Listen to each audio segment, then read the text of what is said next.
Roosevelt নগর থেকে কল্যাণী। যুদ্ধ, প্রেম ও এক শহরের জন্মকথা। দ্বিতীয় বিশ্বযুদ্ধের দাবানল সুদূর ইউরোপের গণ্ডি পেরিয়ে এসে পৌঁছেছিল বাংলার শান্ত উঠোনেও। জাপানি বোমারু বিমানের গর্জনে কাঁপছিল কলকাতা। কোহিমার পাহাড় চূড়ায় তখন জাতীয় পতাকা উড়িয়েছেন নেতাজি সুভাষচন্দ্র বোস, আর আজাদ হিন্দ ফৌজ এগিয়ে চলেছে ইম্ফলের দিকে। ভয় ও স্বপ্নের এক অদ্ভুত দ্বন্দ্বে তখন দেশ বিভক্ত। নেতাজির বাহিনী বাংলায় প্রবেশ করলে সুবিধা হবে না অসুবিধা, এ নিয়ে চলছে উত্তপ্ত তর্ক বিতর্ক। চারদিকে ঘন ধোঁয়াশা। ঠিক এই টালমাটাল সময়ে জাপানি অগ্রাভিযান রুখতে ব্রিটিশদের আমন্ত্রণে বাংলার মাটিতে পা রাখল মার্কিন সেনাবাহিনী। কলকাতা থেকে মাত্র 50 কিলোমিটার দূরে 45টি গ্রামকে কেন্দ্র করে গড়ে উঠল এক পূর্ণাঙ্গ মার্কিন সামরিক উপনিবেশ। বিমান ঘাঁটি, সেনানিবাস, সামরিক হাসপাতাল সমেত এই নগরীর পরিকল্পনা করেছিলেন স্বয়ং প্রেসিডেন্ট ফ্রাঙ্কলিন ডি রুজভেল্ট। তার এই নাম অনুসারে এখানকার নামকরণ করা হয় রুজভেল্ট নগর। কিন্তু ইতিহাসের চাকা দ্রুত ঘুরল। জার্মানি আত্মসমর্পণ করল, আর পরমাণু বোমার ভয়াবহ আঘাতে বিধ্বস্ত জাপানও মাথা নোয়াল।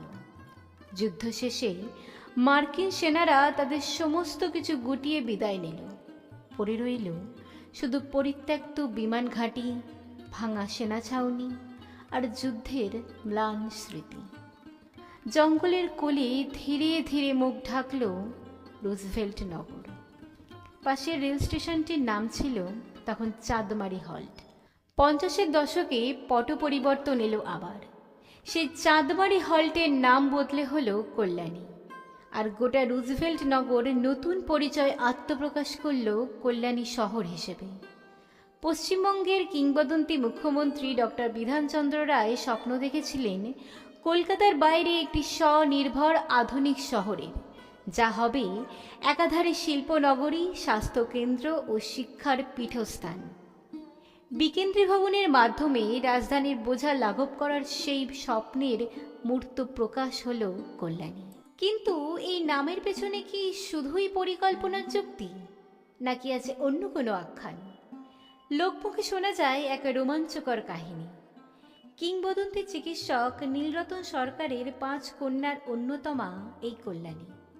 বলা হয় তরুণ বিধানচন্দ্র রায় একদিন সেই কল্যাণীর পানিপ্রার্থী হয়ে উপস্থিত হয়েছিলেন নীলরতন সরকারের দরবারে, কিন্তু প্রস্তাব প্রত্যাখ্যাত হল।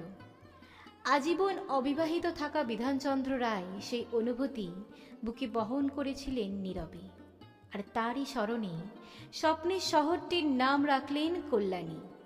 তথ্যের সত্যতা নিয়ে বিতর্ক আছে। কেউ বলেন এটি নিছক লোকশ্রুতি, কেউ বলেন এতেই ইতিহাসের আসল রস। কিন্তু সত্যি মিথ্যার এই ধূসর সীমারেখাতেই তো বেঁচে থাকে শহরের গল্প।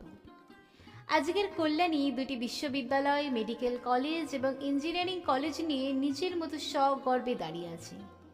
এখনও এই শহরে আছে শ্বাস নেওয়ার মতো সবুজ, বনানীর নির্জনতা, আর আছে মার্কিন সেনা ছাউনি থেকে কল্যাণী হয়ে ওঠার এক আশ্চর্য অন্তর্যাত্রার গল্প, যেখানে যুদ্ধ আছে, নতজানু প্রেম আছে, আছে কিছু সত্য, কিছু রহস্য।